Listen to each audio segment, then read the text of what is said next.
ஹஜ் புனித பயணம் மேற்கொள்வதற்கு 6 கோடியிலிருந்து 12 கோடியாக உயர்த்தி கொடுத்த அரசாங்கம் அதிமுக அரசாங்கம். ஹஜ் பயணிகள் சென்னையில் தங்கி செல்வதற்கு ஹஜ் செல்ல வேண்டும் கேட்டாங்க.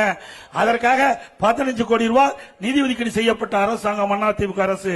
2014 காட்சிகளுக்கு மாதந்தோறும் 20,000 ரூபாய் மதிப்பூதியம் வழங்கும் திட்டத்தை துவங்கியது அதிமுக அரசு. உலமாக்கள், மோதிலாளர்கள், ஓய்வூதிய பயனாளர்கள் எண்ணிக்கை 2000 2600 ஆகும். அவருடைய ஓய்வூதியம் 780 3000 உயர்த்தி வழங்கியது அதிமுக அரசு. உலமாக்களுக்கு புதிய இருசக்கர வாகனங்கள் வாங்க 25,000 ரூபாய் மானியம் வழங்கப்பட்ட அரசு அதிமுக அரசு. வாரியத்திற்கு ஆண்டு நிர்வாக மானியம் மற்றும் பள்ளி வாசல்கள், தற்காவல், பழுதுபார்த்தல் மற்றும் புனரமைப்பு பணிகள் மேற்கொள்ள நிதி வழங்கப்பட்டது. இஸ்லாமிய அமைப்புள்ள நேரடி நியமன முறையில் நிரப்பப்படாத பணியிடங்களுக்கு முன்கொடர்வு முறையை நீடிக்க அரசாணை வெளியிடப்பட்டது அதிமுக ஆட்சியில். 2018 ஆண்டு கஜா புயல் பெரும் வெள்ளத்தால் பாதிப்படைந்த நாகூர், தற்காவு, குளக்கரை சேதமடைந்து விட்டது.